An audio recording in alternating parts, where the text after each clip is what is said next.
And thank you everyone to give me this opportunity to speak to you. You know, generally, we connect every day morning, early morning during breakfast with you. Because you provide the eggs, which most of us, that add Sunday hoja Monday, khub khao one day. So thank you Poultry India for inviting me over and giving me this chance. Thank you. To start with, I will answer the questions from the audience, so please keep your questions ready. Only request is keep them short, and I will try and answer. Anything about military, anything about Operation Sindoor, anything about whatever has been spoken in the bio, Kashmir, leadership, motivation, I will take them on. I don't answer questions on politics and religion. Two aspects I don't touch. And I think if all of us start following this, we will be wonderful people. Okay. You must be wondering why a military man is here amongst the people, who do deal with poultry, who deal with business, who deal with corporate life. It is because what we do in the military and what you do every day, there are similarities. There are similarities and there are structured ways in which we are trained to deal with those similarities. You deal with competition, you deal with crisis, you deal with emergencies, you deal with, many things which can hit you suddenly. Similarly, we deal with all these things. We deal with contingencies, we deal with challenges, we deal with competition in terms of enemy or terrorist or what have you. We deal with crisis.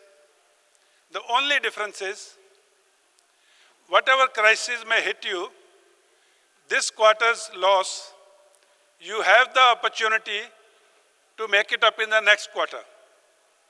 As a soldier, we don't have that luxury. We can't afford to tell the nation and the citizens, sorry, in this quarter we lost, next quarter we'll win. We have to win every time. We have to win every single day. We have to win every single moment. And that is where what I'm going to speak to you today is very important. You all are leaders in your own domain. If nothing else, you are a leader of the small little family which you have. So what is a leader? How is a leader different from a manager? That is the subtle difference. When you are commanding a team of men and women, you are leading that team. Leaders lead men and women. Leaders motivate men and women to give their best. Leaders encourage men and women to achieve the mission. Leaders lead men and women, managers manage projects. Leaders motivate people to achieve the mission, managers threaten people to achieve the bottom lines or deadlines. Leaders encourage you to come along. Managers say it's your job, you are supposed to do it, not me. So there is a subtle difference. A good manager has to be a little bit of a leader also. So please in your lives be a good leader. Leadership is important. And leaders are neither born, leaders can nor be trained. Leaders emerge. When I say leaders emerge, I'll give you a small example from my military career. January 2020, Kashmir. Winter months, snowing. The same Mahadev Ridge where people, the terrorists who carried out Pulwama, where they were killed, in the same Mahadev Ridge in January 2020, we got the information of certain terrorists in a hideout. Hideout in a mountainous area is a small little cave. A team of 10 people under a young captain walked the whole night. I'm talking about how leaders emerge. They walked the whole night in that snow and reached that hideout by 5 in the morning. Till now the surprise was complete. There was no problem. So this young captain, he took 2 people with him who will enter the cave, and he put other people, group of 2, so that if a terrorist is trying to escape, they will knock him down. So amongst these people who are outside, there was a young soldier, 20 years of age, 3 years of experience in the military. A very young soldier, no experience of combat. Now he is part of one such group of 2 people. So when this captain along with 2 Jawans is approaching that cave, it was early morning, 5:30, surprise was complete. A terrorist who had probably gone out in the morning to answer the nature's call fired from about 100 meters. When he fired, one Jawan with the captain's team, he got injured. Now as a leader, that young captain is trying to contemplate what should he do now. Should he move on, leave the injured person behind? If he leaves him behind, that chap is going to definitely fire the second round. Should he take him along? If he takes him along, there are people inside who are already warned now, there's going to be a problem. Should he abort the mission and go back so that he at least can save his team? Now at this moment, when this young captain for these 2-3 seconds is thinking what to do, he's supposed to be a leader. And when I say leaders emerge, this young boy of 20 years of age, he is in a place where he can see the terrorist, but he can't aim properly because of trees. Without any orders, he slides about 10 feet on the snow, goes down, takes an aim, and brings down the terrorist. Now that young boy of 20 years saved the team, completed the mission, he emerged as a leader. That is leader.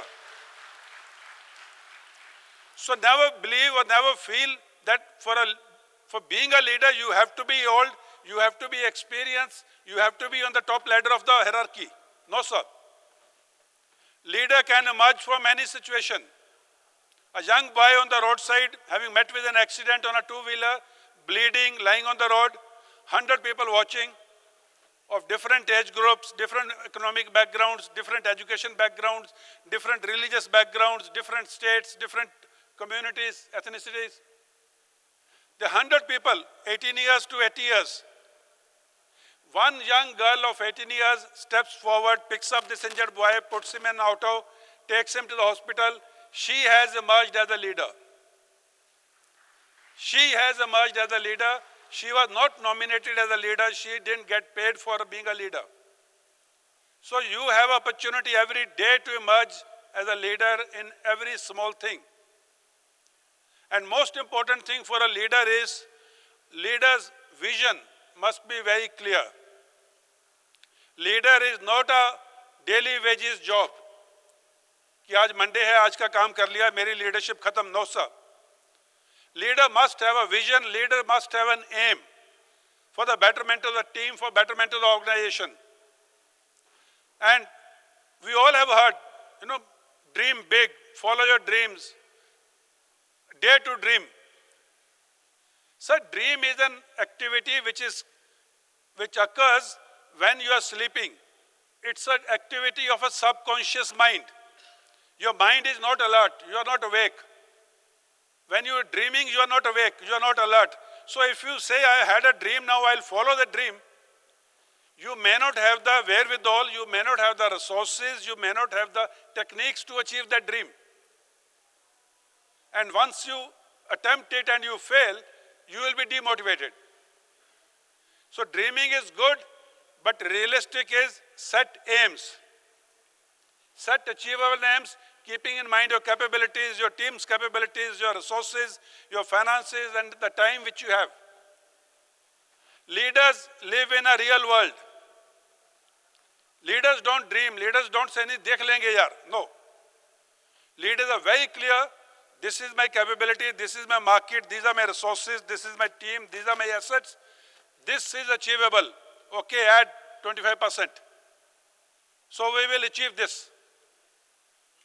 That is leadership. Then you won't be demotivated. Your team won't be demotivated. Your people who are serving with you, your organization, they won't be demotivated. Your shareholders will not be demotivated. So it's very important for a leader to have a vision and have an aim.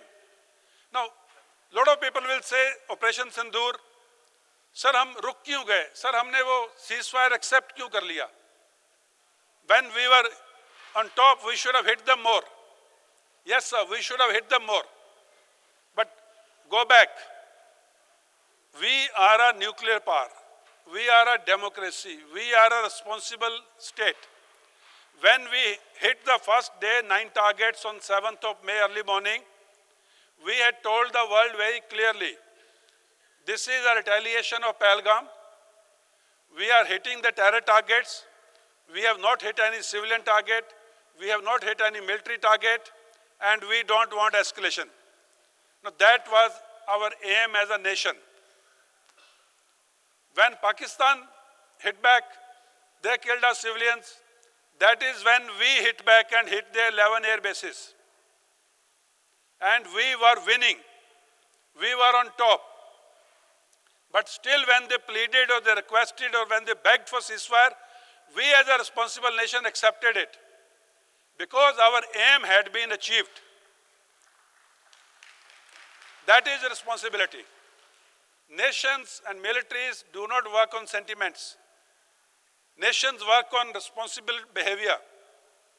Our aim was achieved. We said, okay, accepted. Crisis management. Who will know it better than this audience? All types of crises hit your industry. Starting from different types of flus to corona to what have you. And if you look at the crisis, you wait for the crisis and say, I'll manage the crisis, that is what crisis management is. Then I am afraid it's not the right way to do it. In the military, we don't do it this way. We don't wait for the crisis to hit us and then start managing it. There is a process called crisis navigation. We navigate the crisis. In my work, in my profession, I know what all crises can hit me. I visualize those crises, I wargame those crises, I play with those scenarios. Similarly, you can wargame the scenarios which can hit you. You visualize, okay, these 4 things can hit me. This is likely in the month of winters. This may be happening in the month of monsoons. This in summers because of the nature of the crisis. Once you visualize the crisis, then you start working for it, how to avoid that crisis so that it doesn't hit you at all. I'm giving the steps of crisis navigation, the way we do it in the military. Then you say, okay, if I'm not able to avoid it, if it hits me, how do I handle it? Okay, it requires A, B, C, D. I have A and D, I don't have B and C. You procure B and C. Keep it ready. It shouldn't happen that crisis hit you, now you are going out procuring B and C. At that time, everyone will be doing it. You will get an item for 100 rupees, which otherwise was costing 10 bucks. So you visualize the crisis, visualize what can hit you, visualize what are the antidotes, what are the ways to handle it. Then you say, what are my resources, what is my capability to manage this crisis? If your capability is good enough, fine. If it is not, hire people who can manage this crisis. Enroll people. And then when the crisis hit you, then comes the crisis management. You manage it for those many days because now you have the resources, you have the experts, you have the antidotes, you have the people who can manage it, and you had visualized it. So there is no panic. If it had hit you suddenly, there would have been panic. So once there is panic, your business will go down. So you manage the crisis, it doesn't finish there. Thereafterward, you again go back and review what went wrong, why it hit in spite of my planning. Then you do a reset. Okay, this needs tying up, this needs tying up, this needs tying up. You make new standing operating procedures. You change the old procedures. You change some people who didn't work properly. You change some machines or whatever is involved. You reset, you refocus. You redeclare your aims, you redeclare your targets. And most important is, you make sure the crisis does not reoccur. Bring in the things. So this is called crisis navigation. In your industry, it is very important that you visualize the crisis, go through the whole process, and in the end, make sure it does not reoccur. This is how we do it in the military. We don't go by things when it happens. Other thing which we do in the military is, which is important for your business again, the transparency is important in a business. The truthfulness is important in a business. The unspoken faith कि हाँ भाई ये बंदा ठीक है, इसका धंधा करना ठीक है. We have in the military something called honor code. Honor code is a code of conduct which is honorable to do. It is not a legal thing binding on you. There's nothing if you don't do it. Nobody will penalize you. Nobody will punish you. There is no law that you have to do it. It is not even written. This is how you are supposed to be following your life. Like I'll just give you an example. One honor code is Indian Army does not leave anyone behind, not even our dead. Now that is an honor code. You would have seen many movies where trying to save one person or pull back one dead soldier, two more people lose their lives. But that's an honor code. We have to do it. And I'll give you one example again from military, Kargil days. Why we had to do it? During Kargil, when the Pakistanis came and occupied some of our posts, there were patrols sent to find out as to where all the enemy is. In one such patrol, there was a Subedar Saab with 10 boys. And again, there was that young boy, 20 years of age. He is now retired Subedar, Sena Medal Gallantry. I spoke to him a few days ago when I was writing my second book. I narrated this incident in my second book, Wafadari, Imandari, Zimmedari. So when I was speaking to him, I asked him the story. So he narrated the whole incident to me. He said, sir, Kargil 1999, we were going in a patrol. Suddenly the enemy's fire came. The enemy's fire hit that Subedar Saab. The Subedar Saab was the leader. He was leading from the front. And Subedar Saab collapsed instantly, lost his life, he died. Now this young boy of 20 years of age, 3 years service, had a bullet in his thigh.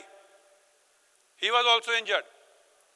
Balance of the people, 8 or 10 of them, they got separated out. When the firefight was happening, those people went into some other direction. Now after the fire stopped, this young boy who is himself injured is lying next to a dead body of a Subedar. And his base is 20 kilometers behind, in mountains of Kargil. Now he could have very well crawled back, saved his own life, and come back to safety. No, sir. But what does he do? He must be 40 or 45 kgs of weight himself. That Subedar Saab must be 75, 80 kgs of weight. He carries the dead body of that Subedar for next 3 days.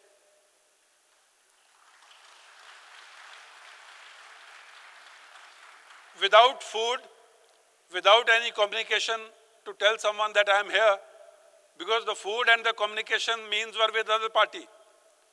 He survived only on melted snow. He would pick up a piece of snow, melt it, drink it, and then carry the body again. 3 days he carried the dead body of his leader to his base camp. When he reached there, people asked him, why did you do it? You had no need to do it. His reply was, honor code.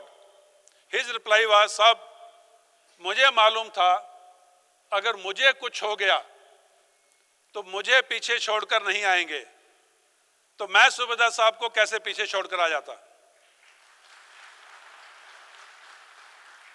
Now this is the honor code.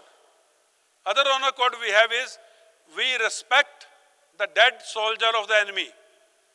An enemy soldier, we are fighting him once he is dead. We don't disrespect his dead body. We give him complete regard.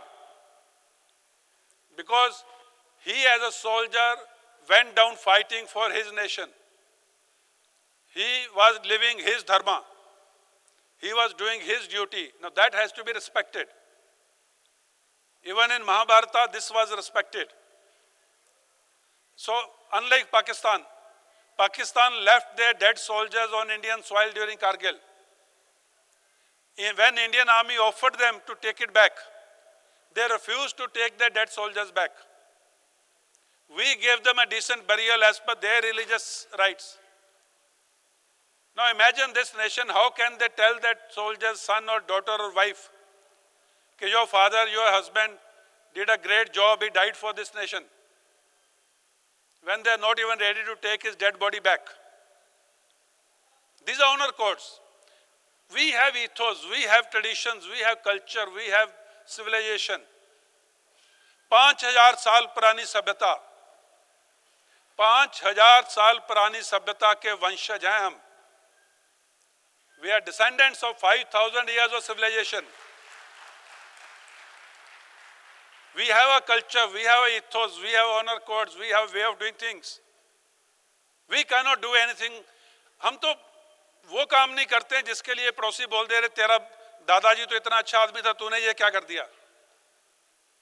When we can't let down our dadaji or father or brother, how can we let down the civilization of 5,000 years? That is our DNA. We have to respect our honor codes. इतिहास में नाम तब आता है if you are part of all these things. History will remember you. I was about इतिहास when 370 was to be abrogated. Article 370 was to be abrogated in Kashmir. I was the corps commander in Kashmir. Corps commander in Kashmir means पूरा line of control के operations were under me. All operations inside Pakistan occupied Kashmir, other side of line of control were under me. All the counter-infiltration operations on the line of control were under me. All the counter-terrorist operation, the military component in the valley was under me. Intelligence, police, media, social media, air, all those things inside Kashmir valley were my responsibility. So when 370 was to be abrogated, it happened on 5th of August 2019. 40 days before that, उससे 40 दिन पहले 27th of June 2019 early morning 7 o'clock. Before that 26th June, Home Minister of India Mr. Amit Shah, he was in Kashmir. We had meetings on 26th June the whole day till about 11 in the night. So after those meetings, I went back to my room or my house. I got a call at 2 in the night. Sir, tomorrow morning 2 o'clock breakfast meeting with, so tomorrow morning 7 o'clock breakfast meeting with the Home Minister. I said, okay. 3 o'clock, I got another call. Sir, what would you like to have in breakfast? So I said, जो सब लोग खाएंगे वही खा लेंगे, no problem. I don't have any specific choice. And this is when I was told, sir, there is no sublog. It's only between you and the Home Minister. So anyway, after that, when I went there at 7 o'clock, on the table, वहाँ पे पराठे भी थे, eggs भी थे, ढोकला भी था. But more importantly, on the table was, if we do something big in Kashmir, what can happen? That meeting lasted 45 minutes. What can happen inside the valley? What can happen with the public? What can happen with the uprising? What can Pakistan do? What are the options with Pakistan? How will we handle them? That crisis navigation. We talked through the complete scenario, complete contingencies, complete options. Complete what all can happen. So after 45 minutes, Home Minister asked me, तो फिर जिम्मेवारी किसकी होगी? Now I told you that everyone will get that opportunity to prove his leadership or her leadership. It was easy for me to say, sir, I'll go back, check with my Chief of Army Staff, I'll check with my team, I'll discuss and I'll come back and answer this question. But what would that mean? That would mean I am the corps commander, I am responsible for Kashmir, but I am not sure about myself. I am not sure about my team. I am not sure about my leader. That I am going to ask them and then come back. I said, sir, don't worry, nothing will go wrong. We take the responsibility. And nothing went wrong. In the hindsight, everyone can say, yes, nothing went wrong. But to say it beforehand could only happen because I had full faith in my team, the Jammu Kashmir police, the intelligence agency, civil administration, because I had worked with them. So after that, I made a statement. When it was, should we do it or not do it? I said, sir, अगर इतिहास लिखना है, अगर इतिहास लिखना है, तो किसी ना किसी को तो इतिहास बनाना पड़ेगा.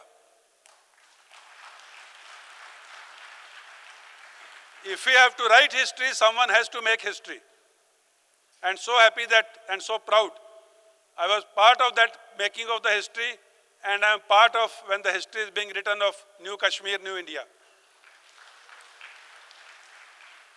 And, you know, ma'am in introduction, she had said their families also make a lot of sacrifice. Yes.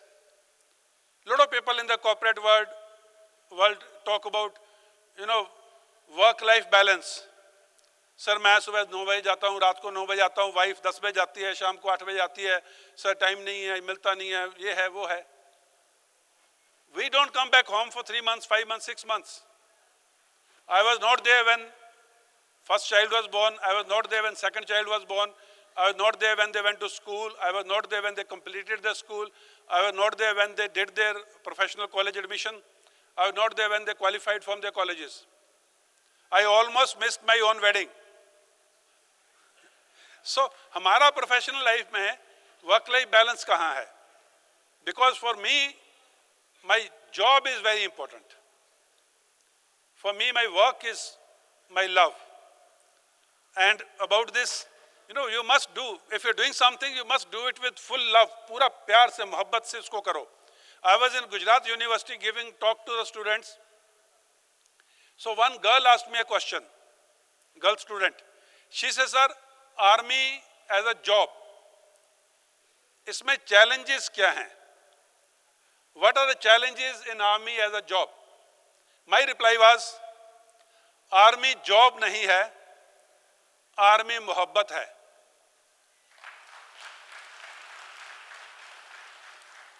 Army job नहीं है, आर्मी मोहब्बत है, और मोहब्बत में चैलेंजेस नहीं होते, मोहब्बत में अफसाने होते हैं. And those are afsanas I am narrating to you today. And then coming back to the family. See, my wife, and this can be a story of every soldier's wife. My wife has seen my death news twice on the television. That is their contribution. My wife has never called me to complain कि बच्चे के इतने marks आए हैं, bathroom की tap leak कर रही है, सिलेंडर खाली हो गया है, जहाँ ये नहीं है, जहाँ वो नहीं है. Starting as a young captain's wife to a lieutenant general's wife, she managed everything on her own. Military wives are the strongest women on this earth. She has seen my death news twice, once when she was 8 months pregnant.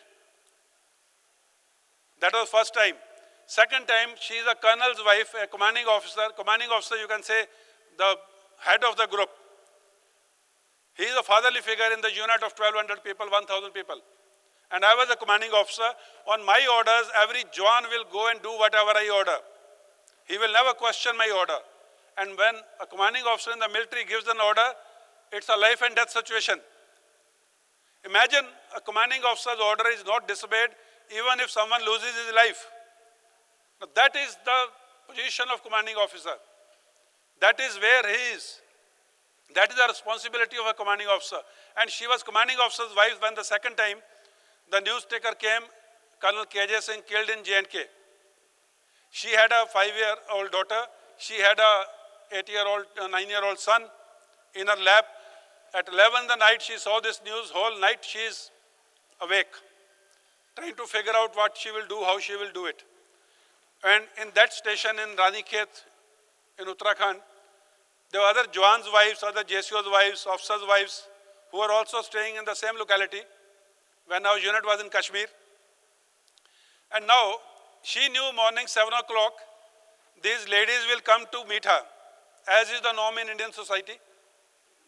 They will come and meet her, console her, sit with her, and try to pacify her. She lost her husband. In Indian society, it's okay if you have lost your husband, your hair are not combed, if your dress is not very nice, or if you not washed your face, it is acceptable because the situation is such.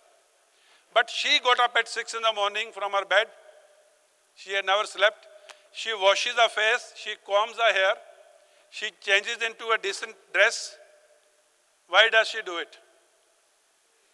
She does it because her husband is a commanding officer who is no more. She had nothing to take from the army anyway, but she still does it because she, as commanding officer's wife, did not want to be seen as a shattered woman.